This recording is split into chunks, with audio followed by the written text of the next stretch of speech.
Rafiki yangu. Wewe, habari yako?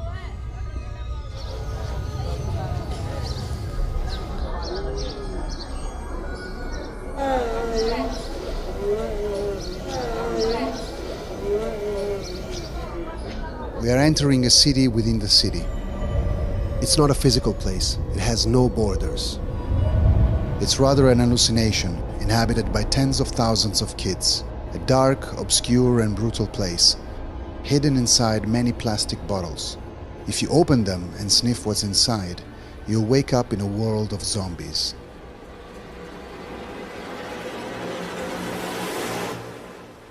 This is the story of the zombies of Nairobi.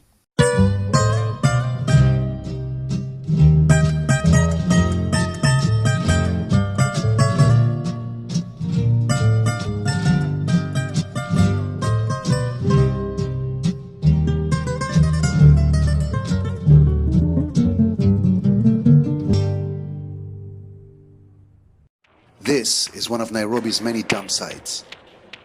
This place is surreal. If you were here now, you would feel the smell of shit and trash piled up throughout the years. Our journey into the city of zombies starts here. The desperate who live in this place obsessively inhale the fumes of a yellow liquid that they carry around everywhere. They're intoxicated. They're hungry. Nini? Glue. Na itafanya nini? Kama utavuta glue, itafanya nini? Seem like mrevi. Kwa nini unatumia gamu? Stress nyingi. Stress ya nini? Maisha, mashida za hope. Anja. Ukivuta lazima ukuwe na morali ya kazi na mentality kwanza inapotea ile ya njaa. We climb on top of the garbage hill where other guys scavenge trash piles next to a group of marabous. It's like walking on the back of a foul-smelling monster that occupies the center of a neighborhood, inhabited by a number of animals, insects, bacteria, and human beings who make a living collecting stuff on top of it. None of them walk without their glue. Nagamu. Wewe una gamu? Wewe unatumia gamu? Na gamu na wewe huyu. Nionyeshe. Many of them are so dazed that they experience brain blackouts, passing out for a few minutes. Unasikia nini? Unasikia nini? The solvents inside the glue can cause effects similar to a hangover. It's a depressant substance that can cause loss of concentration and lack of coordination. But it can also induce hallucinations and transform you into a very hostile and aggressive person. The guys around us are friendly, but also very unstable. What happened to you? This knife. My friend, I took somebody guy money, nachukua naweka kwa mfuko yangu, ananinyang'anya, si tunaanza kupigana. Nilikuwa navuta gum, yani venye unavuta gum, yani na kuuse mind. Yani dapin ikanipa mariziki ya tumbo. Lakini katika siku moja unaweza kupata pesa ngapi? Nitapata 150. €1.50 are enough just for something to eat once a day and for a quarter of a bottle of glue, one of the most popular drugs among Kenya's 300,000 homeless children. 60,000 of them live here in Nairobi. We're going to show you how easy it is to buy glue in Nairobi in a slum. This is Evans, he's 13 years old, he's been sniffing glue for so many years already. There's a shoemaker over there, he's going to go and get it and come back. The boy walks inside the shack. And moments later, there he is. See, now he's got it. He's bought it for 20 shillings. Look at it. Very easy. We empty his bottle and let him go. Okay, asante. Aware of the fact that he's going to get some more glue within a few minutes. What's absurd is that everything happens in broad daylight. The slums are full of shoemakers who don't care about making a few bucks selling glue to street children. Mtoto moja amekuja hapa na amenunua gamu. Kwa nini unauza gamu na watoto wa mitaani? Tunashona viatu, kutengeneza viatu repair, kuweka sol. Hiyo tu ndio kazi yetu. See, even when the evidence is there, they deny it.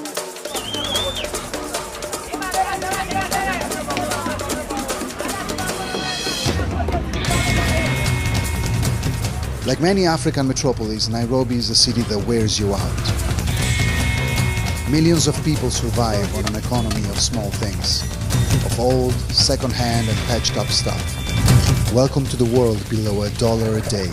If you make it, good for you. Otherwise, it's your fucking problem. And once the youth sees opportunities being stripped from them day after day, you know what might come next. Violence. This is a tunnel in Nairobi where a gang of robbers lives. They use mainly knives and machetes.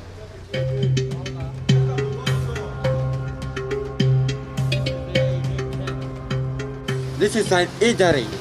Why were you fighting? I fight for my life. What do you do for a living? Kakara, kuibia watu. Mimi nina 18. Na umeishi kwa wakati gani katika mtani? Toka 206. Mimi huwa nanyonga watu. Kwa saa hii. Nyonga na hii. Hivi. Utishia. Shika hivi. Utatoa kama hapa. Nairobi's underground tunnels are full of desperate kids. This guy, who lost his right arm in an accident, pulls out a plastic bottle. Like this one. The liquid inside it is transparent. It looks like water, but it's not. It's a toxic inhalant that has become very popular here over the past few years. It's called mafuta ndege, jet fuel. It's composed by hydrocarbons, especially kerosene, plus chemical additives such as icing inhibitors to make sure the fuel doesn't freeze at the low temperatures above 30,000 feet. It's highly toxic and very, very cheap. In the southeastern suburbs, not far from Jomo Kenyatta Airport, it has become the drug of choice for many street children who seek a quick relief from stress and anxiety. It's sufficient to just pour some liquid on a small rag and inhale it, to be immediately hit by a rapid sequence of dizziness, vertigo, and hallucinations. Yet exactly like glue, it lasts only for a few minutes. In order to get a lasting effect, the young jet fuel junkies need to sniff hundreds of times a day. Cardiovascular collapse and respiratory distress are the most common consequences. Not to mention the frequent brain blackouts, which can cause devastating damage. This boy is so stoned that basically he just fell and he hit his head. Umenunua nini? Mlango kubwa. Mali mtu anajificha anauza. So, who's this dealer hiding in the area of Mlango Kubwa? After a few phone calls, we are told where he lives. We're entering now Mlango Kubwa, one of the most dangerous areas in Nairobi and one of the most dangerous in Africa. Another reason to be careful is that a number of Islamist militants with the Al-Shabaab group live here. At the end of the road, there is a small square where a group of boys and girls bizarrely stares at us. They look lost. This is an area where a lot of drug addicts meet. Most of these kids sniff glue and some of them use jet fuel as well. Okay, let's go. Their dealer lives in this barrack, and once inside, we're stunned.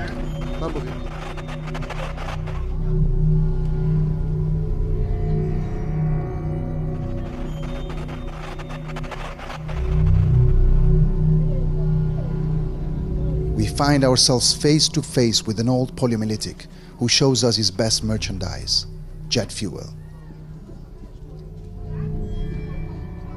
He tells us he gets it from intermediaries who steal it from the airport or the companies producing it.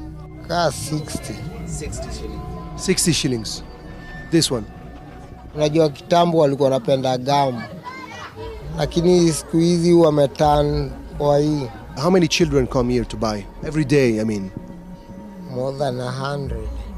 What's the point of selling this if you know that it damages children so much? Unajua wakati hiyo tukiuza, unajua problems una otherwise ya kupata hii pesa. Sasa inabidi tu unafanya tu for the sake of money. You're not afraid that police will come and arrest you? You bribe them with 500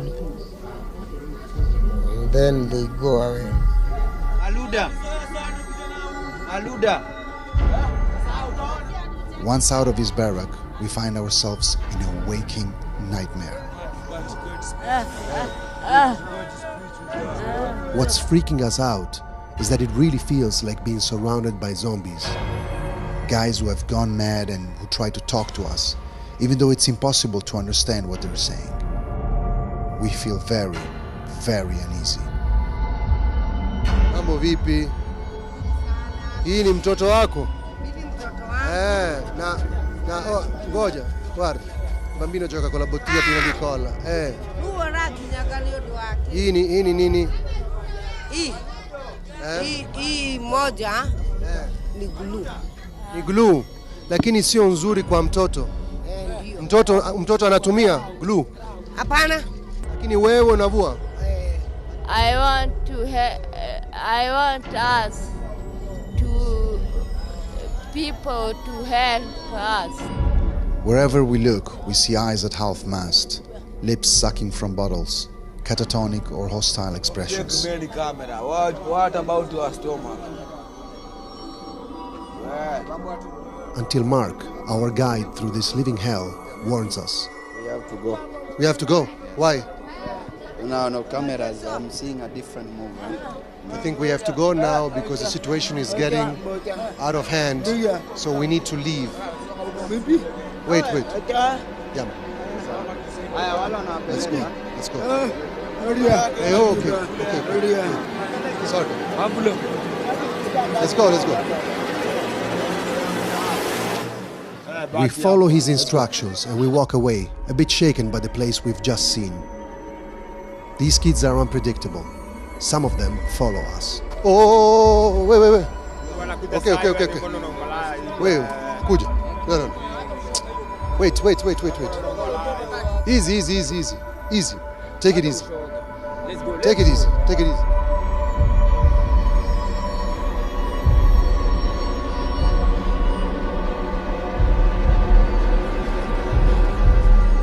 Okay. Twende tafadhali. Let's go. Let's move the car now, please. Twende.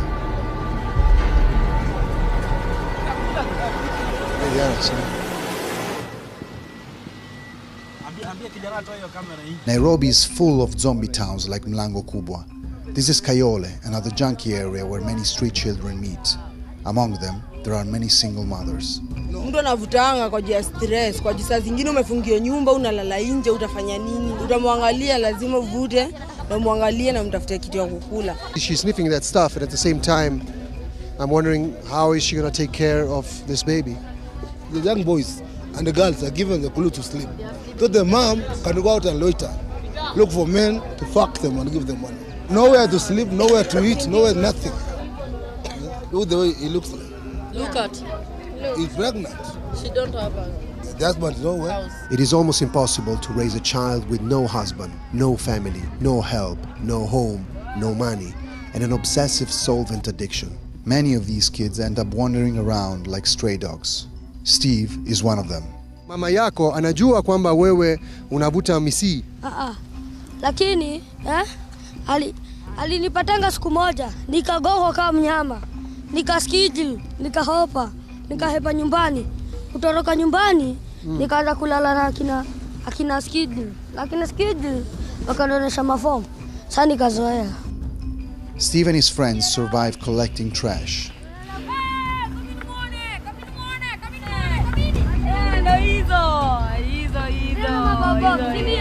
Once they've got enough, they sell it for a few shillings to some intermediaries who then sell it back to bigger collecting centers. With a few coins he made, he and his friends can get themselves some stuff. The moment later, there he is, with a bottle of jet fuel in his hand. Good. When you're only 11 years old, the word consequence isn't part of your vocabulary yet. Intoxicating yourself with kerosene is just a game like any other. This is microphone. Lakini hakuna kitu naimba. Lakini wakamzaa joka. Na unasikia nini? Mimi nasikia steam, babu vuta kiasi. Pafu mbili.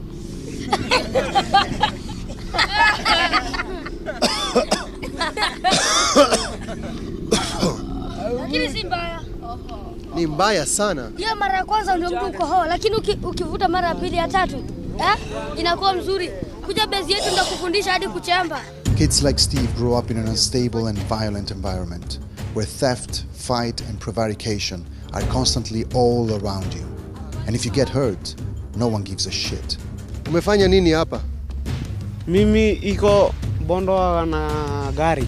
Umeenda daktari? Sijaenda. Kwa nini? Sina pesa. Without money, you have to make do because this city doesn't give you anything. It just takes and takes and takes. Especially when you meet some of the many corrupt cops standing at the side of the road. All they want is your money. It's from them that Steve and his friends must hide when the sun goes down. In order to find them, we have to go and look in the slums. We are in the outskirts of Nairobi, and this is one of the areas where street children come and sleep.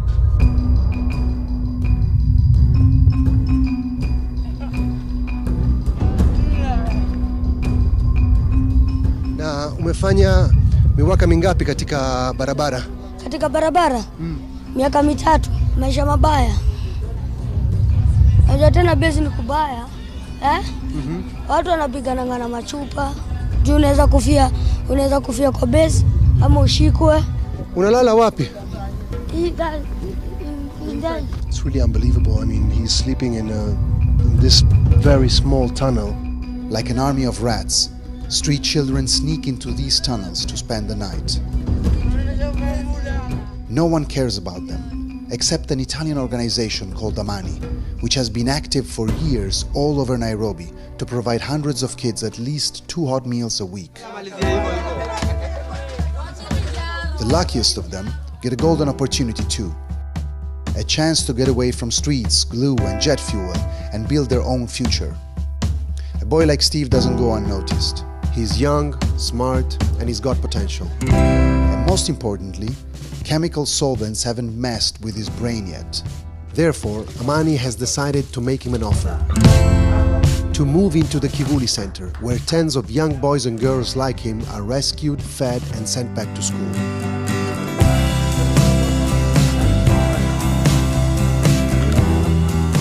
Ningependa kusema asante.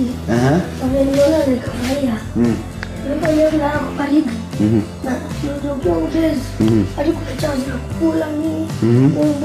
Unaweza pata na homa kama mimi sasa niko na homa kwa baridi usiku. Unaona? Hapa ni pazuri.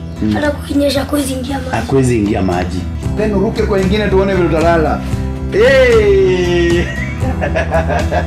Tuko ngia tutalala kwa vumbi. Kwa vumbi. Ndio nalala kwa mawe. Kwa manyasi unaona ngadi. Ukinyesha. Sasa watu wanamkanga usiku wanaenda kukaa. Wewe unaenda ndio hiyo. Ndio wagobi Kila mtu ampatia haki. Da 20 anni a questa parte siamo in Kenya per sostenere progetti sociali per il recupero dei bambini di strada. Io quando vado a vedere i bambini in strada la prima cosa che mi viene da pensare è non c'è futuro. Nel momento in cui i bambini entrano nel centro e mangiano e hanno tutto ciò che gli serve per vivere, lasciano anche con una certa facilità l'uso delle droghe. Conosco molti di loro che oggi lavorano, hanno studiato, sono arrivati fino all'università e oggi per esempio uno di loro da che sniffava colla o sniffava carburante per aerei, oggi per esempio lavora in banca. Nikitumia kuna senye nakanga chini nafikiriaje. Hii kitu nilifanyanga best yangu akakufa. Lakini sasa nimeona chance mzuri ya kuacha. Many other children can be rescued from the streets and from Nairobi's devastating liquid drugs. The NGO Amani for Africa takes care of them. We have witnessed how they work in the field. If you want to help out, you can make a donation. Here is how you can find them.